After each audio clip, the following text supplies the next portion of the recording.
be able to catch the games, because that Aston Villa game, for me, in my opinion, is going to be one of the top games this weekend, in my opinion. So everything with the defender, Marcus took his chance. Created one goal and scored one.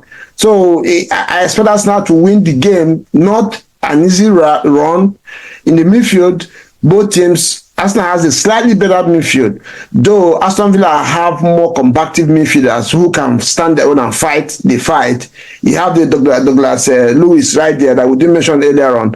So it's really going to be a very, very interesting game. I'm not a betting man, and even if I am, I probably will not bet on this one because it could go either way. And Aston Villa.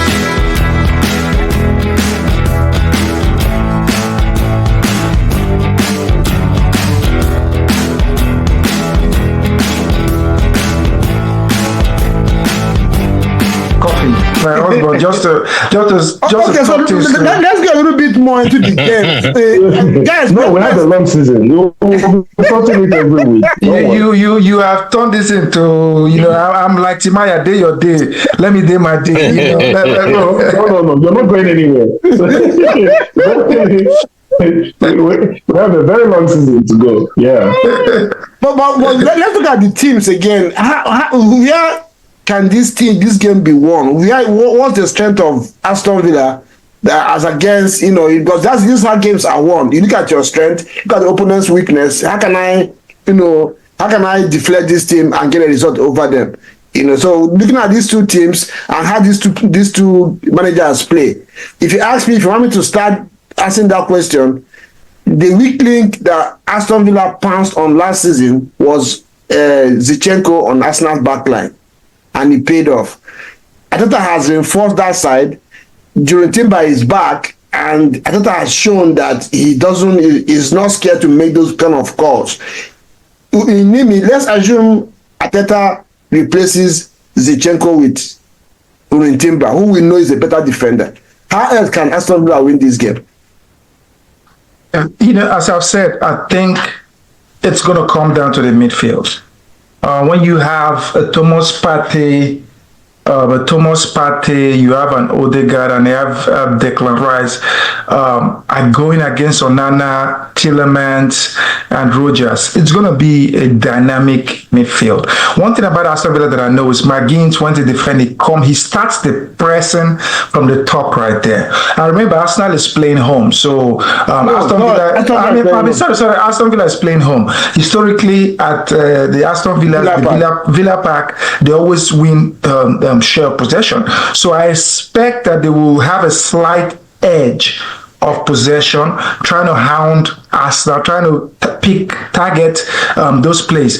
But what I'm seeing is this: Arteta, I think, would not want to go with a Timbers in that defense. This is why I say so. Arteta will want that extra man in Zinchenko. Even up till today, I don't think there's any left back Arsenal has now that could, when Arsenal is building up from the back, that could, go in and be in that midfield position, be the interchanging force to give them that extra man. I think he doesn't trust Zinchenko, but Timbers is an out and out defender. He wouldn't be able to do that job. I'll give you an example. When Chelsea went on tour to America, they were telling James to come do that role. He was lost. Gusto was lost. Not every player can be that extra man in midfield, can do that role and do perfectly fine. So I think the game is going to be won between those six names that are called. And that's why I said this match is going to be, I wouldn't be surprised if this match ends in a 1-1 draw or 0-0 draw. Ogun, do you agree with me? Where is this game won or lost for these two teams? For Arsenal, the game will be lost. If they lose it, it will be lost in the final third of Villa, and that's not being able to score. The fact is that we are discussing this. We've had the history that we've had about it. Let me use the last season, home and away. Arsenal dominated both games. Arsenal dominated both games very well. The problem was finishing. Jesus and Ketia and the rest of them and Kai Havertz initially just did not click in front of goal. And Villa had a couple of chances, of course, and Watkins capitalized. Yeah, so for me, the both Arsenal or Villa will either win or lose this game by taking their chances. Both will create chances. Whoever puts away their chances will win the game.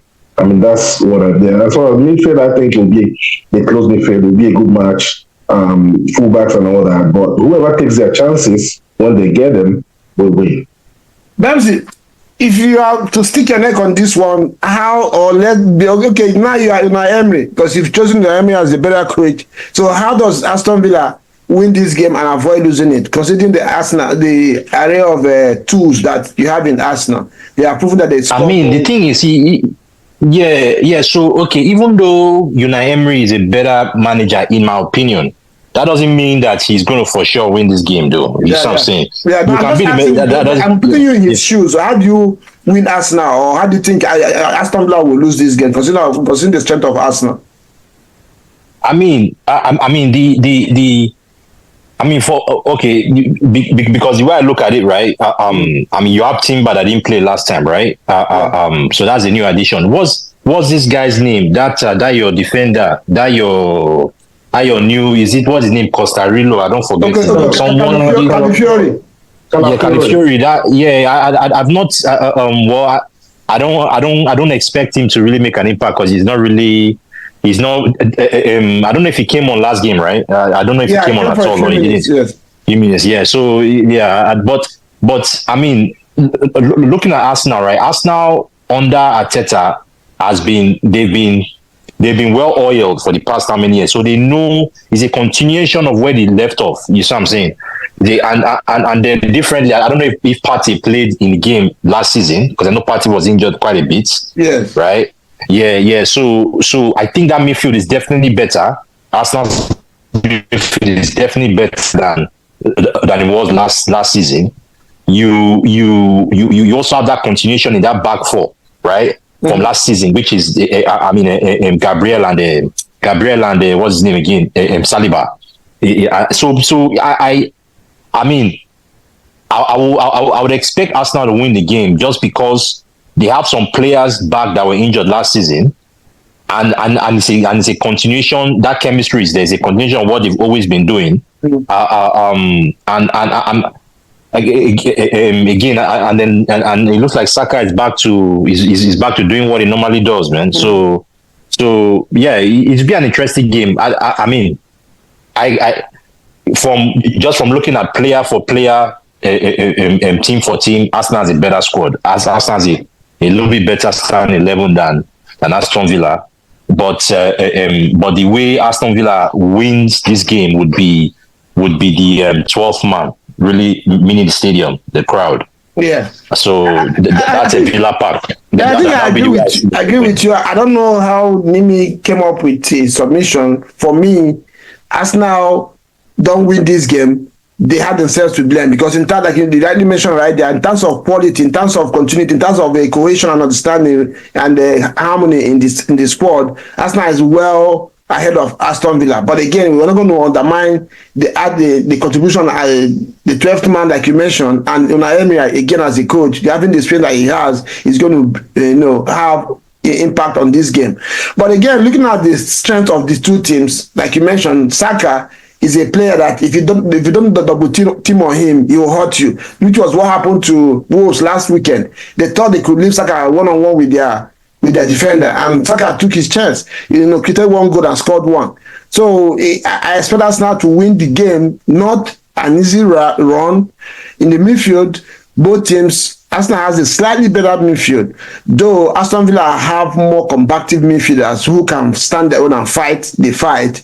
You have the Douglas Lewis right there that we did mention earlier on. So it's really going to be a very, very interesting game. I'm not a betting man, and even if I am, I probably will not bet on this one because it could go either way. And Aston Villa basking in the euphoria of the confidence from what they got last. Douglas Lewis is Juventus now. Oh yeah. No, I forgot. He's moved. Yes. Yeah, he's moved. So it's really going to be an interesting one. And if for the neutrals, like we have already said, yeah, it's going to be an interesting game to watch. And telling our viewers out there, whatever you're doing this weekend, please don't miss this game live. Watch it, enjoy it. It's one of the best that EPL will offer us this weekend. There's an ongoing war now between Aston Villa trying to stay in top four. Arteta is going to try to get one over Unai Emery as the other done against Aston Villa. So it's really going to be an interesting one. And let's also hear from you, our viewers out there. Where do you stand on this debate, Unai Emery and Arteta? Which one is better? And beyond that, regardless of what, if the two managers are kept side by side now, who are going to pick? And let us know your reason for picking either of them also in the comment section. If you have not subscribed, please don't forget to subscribe, like, and please share this content to people out there. We will see you at the other side of this game on Monday. We will come back here and look at how this game panned out. And we'll see you again on Monday. Bemsy, you have anything to add before we go? Well, no, I'm just, I forgot what I was about. Yeah, I'm just hoping I'm going to be able to catch the matches, man, because I'm actually going to be on my way. I'm on my way to Nigeria. I'll be there. Wow. Yeah. So I'm just hoping I'll be able to catch the games. The United match, I know for sure I'm going to miss that one. Because I'm going to be on the plane, so I will just definitely buy your Wi-Fi on the. No, are you based in Houston? Yeah. I'm Houston. Yeah, I'm based in Houston. Yeah, I'm just going there for some. Just going there for a week to handle a few things. I come back, but I'm just hoping I'm going to be able to catch the games, because that Aston Villa game, for me, in my opinion, is going to be. It's going to be one of the top games this weekend, in my opinion. So everything. Myself, I'm on my way to Houston as well. I'm going to watch the game in Houston. I have what I call a P-side analysis with boom at the end of the game at the park, and with some other fans as well. It's really going to be a talking panel. Chelsea fans, you know what? Yeah. Sorry, Reggie, to cut you off. When Arsenal does play United, I mean, there's a United fan club bar. There's a bar where we watch the games. I'll be coming. When you come back, give me the and oh, definitely. We'll. I don't know when we play Arsenal, but when I would like you to be there. Yeah, you and Nogum, both of you now. Yeah, we'll come, because there's Arsenal bar on West Alabama. You go there. Eyes on your faces when you're beating you guys. I want to see guys when we beat you face to face. And vice versa, right? Please hang around. Exactly, vice versa. I want you to be around when Nimi and I get through the season. We have a lot to discuss over the season. I want someone like you to be around. Yeah. So they can help me. No problem. Help me teach Nimi a few things. And Nimi needs a lot of teaching. Oh man, that's fun. Okay, guys, thank you very much for really making time for your busy schedule to stop by. It's really fun having discussing football with you guys all the time. They're going to have an interesting season. Like I've told United fans, I think they can be excited, but not overly excited. It's looking better for United going to this season. Chelsea, we are still trying to understand what's going on there, which is why sometimes Chelsea fans, they are defensive. People that name me, don't know where to start from for their team. But we'll see what happens as the season unfolds. Thank you, guys, and I'll see you later. Ciao. All right, ciao, man. Safe. Yeah.